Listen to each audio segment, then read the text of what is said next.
Hope that all of you are doing well. आज का जो हमारा टॉपिक है वो इंटर्नशिप रिपोर्ट के रिलेटेड है। इंटर्नशिप रिपोर्ट में हम मैनेजमेंट 619 की internship report, accounting and finance internship report, banking की इंटर्नशिप रिपोर्ट, कॉमर्स की डिग्री की internship report, economics masters in communication, math communication की इंटर्नशिप रिपोर्ट और MGT बिजनेस एडमिनिस्ट्रेशन और सप्लाई चेन की इंटर्नशिप रिपोर्ट, मार्केटिंग की internship report और public administration की इंटर्नशिप रिपोर्ट के बारे में डिस्कस करेंगे। इसमें हमारे पास ये सारी सर्विसेज अवेलेबल हैं। LMS handling, assignments, quiz, GDBs, internship reports, projects etcetera. अगर आपको इनमें से कोई भी सर्विसेज चाहिए तो आप हमारे साथ कॉन्टैक्ट कर सकते हैं। इंटर्नशिप रिपोर्ट की तरफ वापस आते हैं। इंटर्नशिप रिपोर्ट में हमने सबसे पहले टाइटल पेज बनाना होता है। टाइटल पेज में हमने सबसे पहले नेम ऑफ़ ऑर्गेनाइजेशन को शो करना होता है जहाँ पे हमने अपनी इंटर्नशिप की हुई होती है।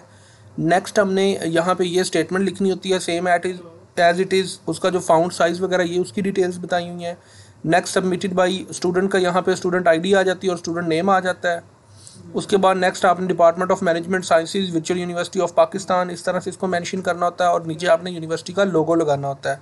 तो ये जो डिटेल्स होती हैं ये हमारे पास इंटर्नशिप रिपोर्ट के जो टाइटल पेज की होती हैं। उसके बाद हमारी जो इंटर्नशिप रिपोर्ट होती है उसमें हमने सबसे पहले लेटर ऑफ अंडरटेकिंग लगाना होता है। लेटर ऑफ अंडरटेकिंग की हमारे पास फॉर्मेट अवेलेबल है, किसी भी स्टूडेंट को चाहिए हो तो वो हमसे ले सकते हैं। इसके अलावा डाउनलोड सेक्शन में भी वो लेटर ऑफ अंडरटेकिंग के नाम से एक PDF फाइल अवेलेबल है। लेटर ऑफ अंडरटेकिंग के बाद नेक्स्ट आपने क्या करना होता है, नेक्स्ट आपने scan copy of internship certificate. Internship करने के लिए ये ज़रूरी है कि आप एक स्टूडेंट होने चाहिए, आप जॉब होल्डर ना हो, आपने कहीं पे 6 to 8 वीक्स की इंटर्नशिप की हुई हो और आपके पास उसका इंटर्नशिप लेटर होना चाहिए। उसकी आपने स्कैन जो कॉपी है वो आपने अपनी इंटर्नशिप रिपोर्ट के थर्ड वाले पेज पे लगानी होती है। फर्स्ट पेज आपका टाइटल पेज होता है, सेकंड वाला आपका लेटर ऑफ अंडरटेकिंग होता है, थर्ड वाला आपका scan copy of internship report होती है। उसके बाद डेडिकेशन, ये ऑप्शनल है, आप लिखना चाहें तो आप अपना वर्क जो है वो किसको डेडिकेट करना चाहते हैं। उसके बाद नेक्स्ट आपके पास आ जाता है एक्नॉलेजमेंट। एक्नॉलेजमेंट में आपने ये बताना होता है कि आप अपना जो वर्क है उसके हवाले से एक्नॉलेजमेंट लिखते हैं। उसके बाद एग्जेक्टिव समरी आपने लिखनी होती है, जो आपका कंप्लीट वर्क है उसकी एग्जेक्टिव समरी आपने अपने जो मेजर पॉइंट्स है अपनी इंटर्नशिप रिपोर्ट के उनको वहाँ पे मेंशन करना होता है।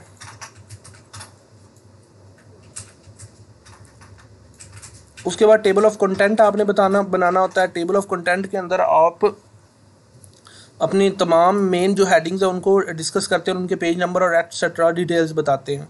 नेक्स्ट आपने ब्रीफ इंट्रोडक्शन लिखना होता है। ऑर्गेनाइजेशन बिजनेस सेक्टर कौन सा है उसका, ये डिफरेंट रिपोर्ट्स का डिफरेंट होता है, हर रिपोर्ट का हमारे पास अवेलेबल है पैटर्न, वो आप हमसे ले सकते हैं।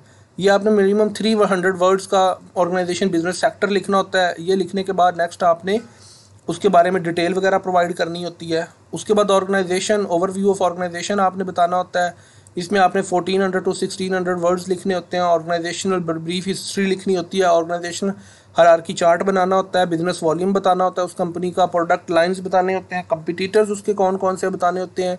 उसके ऑल डिपार्टमेंट्स का इंट्रोडक्शन बताना होता है और कमेंट्स करना होता है उसके ऑर्गेनाइजेशन स्ट्रक्चर के ऊपर।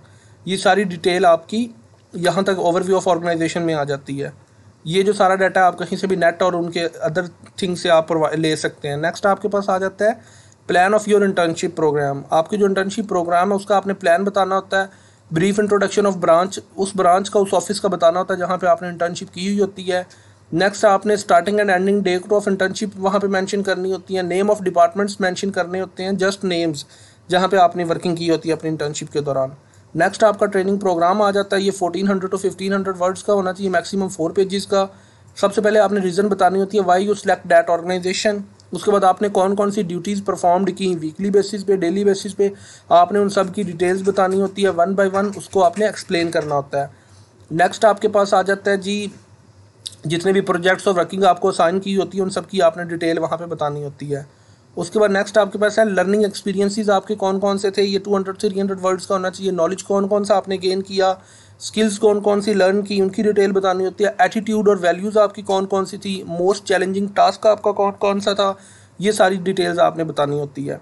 उसके बाद ऑर्गेनाइजेशन एनालिसिस आपने करना होता है। उसमें फाइनेंस डिपार्टमेंट का आपने ऑर्गेनाइजेशन एनालिसिस बताना होता है, मैनेजमेंट डिपार्टमेंट का एनालिसिस बताना होता है, ह्यूमन रिसोर्स मैनेजमेंट डिपार्टमेंट का आपने एनालिसिस बताना होता है। ये सारी चीज़ें आपने बतानी होती हैं उस ऑर्गेनाइजेशन के बारे में। ये आप जनरल डाटा नहीं लिखेंगे, स्पेसिफिक टू डाटा ऑर्गेनाइजेशन आपने लिखना होता है।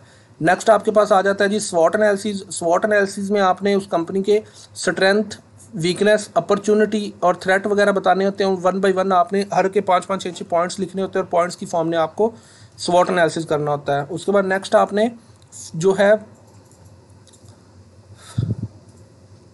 Future prospects of the organization कौन से 100 to 200 वर्ड्स का लिखना होता है। उनके फ्यूचर प्लान्स कौन कौन से, न्यू प्रोडक्ट्स या प्रोजेक्ट्स वो कौन कौन से लॉन्च कर रहे हैं। ओवरऑल आपकी जो इंटर्नशिप रिपोर्ट उसका आपने कंक्लूजन 200 to 300 वर्ड्स में यहाँ पे लिखना होता है। नेक्स्ट आपने रिकमेंडेशंस बतानी होती हैं, कौन कौन सी आपको चाहिए होंगी उनकी आप डिटेल बताते हैं। उसके बाद रेफरेंसेस, सोर्सेज यूज्ड, कौन कौन से रेफरेंसेस आपने यूज़ किए होते हैं उनको APA फॉर्मेट में आपने मेंशन करना होता है। एनेक्सिस आपने मेंशन करनी होती है, इसके अंदर ब्राउचर, फॉर्म्स, न्यूज़लेटर, इंटरव्यूज़ और क्वेश्चनर्स वगैरह जो आपने यूज़ किए होते हैं उन सब चीज़ों को आपने यहाँ पे मेंशन करना होता है। जो आपकी ओवरऑल रिपोर्ट है वो 100% प्लेजरिज्म फ्री होनी चाहिए, उसके अंदर प्लेजरिज्म बिल्कुल नहीं होना चाहिए। सेल्फ राइटिंग में आपने लिखी होनी चाहिए आपकी इंटर्नशिप रिपोर्ट। ये जो इंटर्नशिप रिपोर्ट थी ये प्योरली आपकी कॉमर्स I-619 की थी। इसके अंदर मज़ीद कुछ हमारे पास ऑप्शंस अवेलेबल होते हैं जिसमें हम चेंजिंग वगैरह कर सकते हैं, वो मैं आपको थोड़ी थोड़ी चीज़ें बता देता हूँ। जिस तरह हमारे पास HRM I-619 की इंटर्नशिप रिपोर्ट है, इसका जो हमारे पास फॉर्मेट है वो आपको मैं थोड़ा सा बता देता हूँ।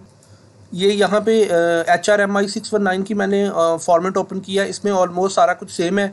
जो चीज़ें डिफरेंट है मैं जस्ट आपको वो चीज़ें बता देता हूँ। ये इंटर्नशिप एक्टिविटी ट्रेनिंग प्रोग्राम आपका सेम है, उधर आपका ऑर्गेनाइजेशन एनालिसिस था, लेकिन HRM की रिपोर्ट के अंदर आपका एनालिसिस ऑफ HR फंक्शंस आ जाएगा। HR फंक्शन में हमारे पास human resource planning, forecasting, employ and recruitment, selection, training and development, performance management, employ and compensation, ये चीज़ें आ जाती हैं।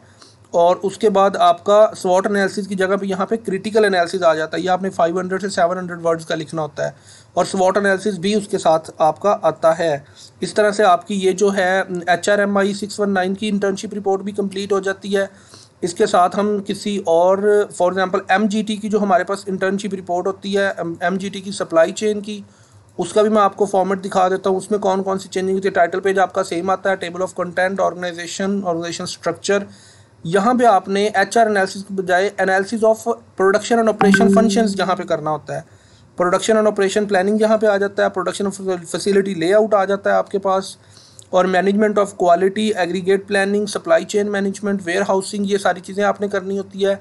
उसके बाद क्रिटिकल एनालिसिस आ जाता है। स्वॉट एनालिसिस को करने की ज़रूरत नहीं है मैनेजमेंट की रिपोर्ट के अंदर, डायरेक्ट आप कंक्लूजन और रिकमेंडेशंस पे आ जाते हैं, रेफरेंसेस यूज्ड, और आपकी यहाँ पे ये डिटेल्स भी कंप्लीट हो जाती हैं। इसके अलावा HRM की भी हमारी रिपोर्ट हो गई है। उसके अलावा PAD-I, इसकी रिपोर्ट को भी डिस्कस कर लेते हैं। ये डायरेक्ट हमारे पास यहाँ पे एक स्टूडेंट की रिपोर्ट पड़ी हुई आपको वही शो कर देते हैं। इसके अंदर भी आपके पास जो मेन चीज़ें हैं वो वहीं आती हैं। Executive summary, table of content, organisation structure आपने करना होता है, हायरार्की चार्ट आपने शो करना होता है, कमेंट्स करने होते हैं उसके ऊपर। उसके बाद नेक्स्ट ट्रेनिंग प्रोग्राम आ जाता है, डिटेल डिस्क्रिप्शन आ जाती है। उसके बाद इसमें भी क्रिटिकल एनालिसिस आपका होता है और वो HR एनालिसिस वगैरह या फंक्शनल एनालिसिस की ज़रूरत नहीं होती। तो ये भी आपके पास एक रिपोर्ट है। इस तरह से फॉर्मेट इसका आपने बनाना होता है टेबल ऑफ कंटेंट की फॉर्म में। ये आपकी कंप्लीट रिपोर्ट यहाँ पे इस तरह से आपने कंप्लीट करनी होती है। एट द एंड आपने रेफरेंसेस इस तरह से APA स्टाइल में और ये कुछ पिक्चर्स वगैरह साथ लगानी होती है, तो आपकी जो रिपोर्ट है वो कंप्लीट हो जाती है। उम्मीद है कि आप सब लोगों को समझ आ गई होगी। मज़ीद हमने अपने कुछ प्रीवियस स्टूडेंट्स के रिज़ल्ट्स वगैरह शो किए हैं।